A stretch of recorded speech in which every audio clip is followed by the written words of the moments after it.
বটদ্ৰৱা উন্নয়ন খণ্ডৰ ৰামপুৰ গাঁও পঞ্চায়তৰ এটা পথ নিৰ্মাণক লৈ মাৰপিটৰ ঘটনা।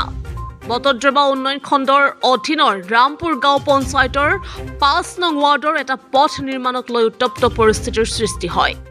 দুজন লোক গুৰুতৰভাৱে আহত হয়। স্থানীয় ৰাইজে বটদ্ৰৱা থানাত এজাহাৰ দাখিল কৰে। ঘটনাৰ বিৱৰণী অনুসৰি MGN ৰেগাৰ এটা পথ আব্দুল হাই ঘৰৰ পৰা আব্দুল ৰেজেকৰ ঘৰলৈকে ৫ নং ৱাৰ্ডৰ সদস্য শ্বহিদুলৰ সহযোগত স্থানীয় ৰাইজে মিলি নিৰ্মাণ কৰি আহিছিল পথটো। পথৰ সন্মুখত এটা পুখুৰী খান্দি পথটো সৰু কৰি পেলাইছিল। এই পথটোৰেই দুখনকৈ অংগনবাদী স্কুলৰ কণ ছাত্ৰ ছাত্ৰীসকলৰ লগতে কলেজীয়া ছাত্ৰ ছাত্ৰীয়ে অহা যোৱা কৰে। পুখুৰীটো হ'ল এজন চৰকাৰী কৰ্মচাৰী লোকৰ।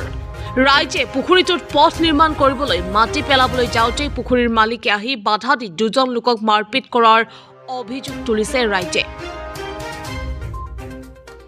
আনহাতে সন্মুখৰ পথটো নিৰ্মাণ কৰিবলৈ বাধা প্ৰদান কৰাত উপায়হীন হৈ ৰাইজে পুখুৰীৰ মালিক হবিবুৰ ৰহমান, মুছাৰফ হুছেইন, মেহবুব হুছেইন, মুস্কুৰ ৰহমান, মাহমুদ আৰু তাফাজুলৰ ওপৰত বটদ্ৰৱা থানাত এক লিখিত এজাহাৰ দাখিল কৰিছে।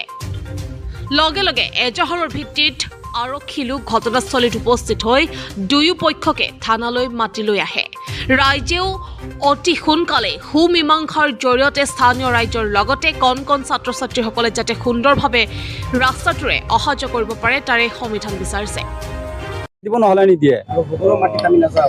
আর যিখিনি রাস্তা বনাবলগীয়া দিছে সেইকেইটা আমার চাচার মাটি, সিহঁতে মাটি 1 ইঞ্চি মাটি দিয়া নাই, সবকেইটা আমার রাস্তা, আমার মাটিত আমার রাস্তা বনাই আছে। সিহঁতৰ বাধা দিব কি আছে? সিহঁতে বাধা দি আছে। আমি আজি রাস্তা বনাব আহিছো, রাইজে আহিছো, সিহঁতৰ মাটিত যোৱা নাই। আমি ৰাস্তা যিখিনি মাটি আছে আমাৰ মাটিত আছে। ৰাস্তা হুতলি ধৰি পেলাই আমি ৰাস্তা বনাই আছো। সি ল'ৰা কেইটা আহি পেলাই আমাৰ কামলা যিকেইটা লৈছো কামলাক মাৰি আছে। কেইটামান ল'ৰাক মাৰিছে, কেইটামান ল'ৰাক কাপোৰ চাপোৰ চিৰি দিছে। কোনে কোনে মাৰিছে? মেহবুব আলম আৰু মুস্কুৰ আলম, মুছাৰফ আলম আৰু হিফজুৰ ৰহমান আৰু আছে তাফাজুদ্দিন। ইহঁতে আহিছে। এই বুঢ়া মানুহটোক মাৰিছে। বুঢ়া মানুহটোক যে মাৰিছে, বুঢ়া মানুহটো কালি কৈছে যে ৰাস্তা আমাৰ চৰকাৰী ৰাস্তা আহিছে, চৰকাৰী ৰাস্তা আমি বনাব আহিছো, আমাক কিয় বাধা দি আছে? এইটো আপোনাক মাৰিছে। আপোনাক কিয় কাৰণে মাৰিলে? ৰাস্তা বানাবাৰ তাৰা দিত, ৰাস্তা নিদিয়াৰ কাৰণে মানে ৰাস্তা বনাব গ'লে আপোনাক মাৰিছে। 5 নম্বৰ ৱাৰ্ড পঞ্চায়ত হ'ল ৰামপুৰ সত্ৰ গাঁও পঞ্চায়তত এটা ৰাস্তা আহিছিলে, চৰকাৰে অনুদান ধৰিছে। আমি ৰাইজে আৰু ৱাৰ্ড মেম্বাৰে মিলি ৰাস্তাখন কৰিম বুলি ভাবিছিলোঁ। এতিয়া চবেই মিলাপ্ৰীতিত বন্ধাই আছোঁ। এতিয়া তাৰমানে এইটো ৰাস্তাই আৰু 3বাৰ মানে চৰকাৰে অনুদান দিছে, আমি ৰাস্তাটো বনাইছোঁ। এতিয়া তাৰমানে ফিচাৰীটো যে আছে হবিবুৰ ৰহমানৰ ফিচাৰী, এই ফিচাৰীৰ চাৰিওফালে ৰাস্তা আছে, চাৰিওফালে চিচি ব্লকৰ ৰাস্তাটো আছে।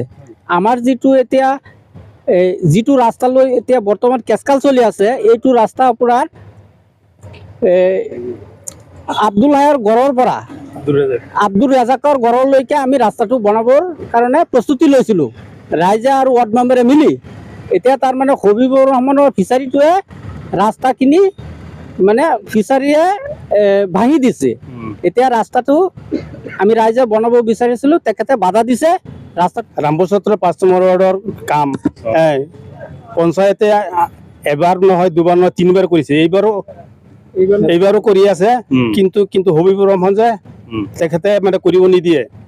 কি কাৰণে নিদিয়ে কৰিবলৈ? কি কাৰণে নিদিয়ে? তাৰ মানে ফিচাৰী আছে, ফিচাৰীয়ে ৰাস্তা বছৰ বছৰ খহি গৈ আছে। আমি ৰাইজে তাক মানে বুজাই দিছোঁ, বাধা দিছোঁ যে আমিতো অহা যোৱা কৰিম, আমাৰ ৰাস্তাটো বনাবই লাগিব। ক'লে নাই, নিজৰ মাটি নাই, তোমালোকে মাটি কিনি পেলাই সেই ৰাস্তা কৰিব লাগে। আগতে যে 4বাৰ বা 5বাৰ 3বাৰ চৰকাৰে যে মাটি পেলাইছে, এতিয়ানো কি হ'ল?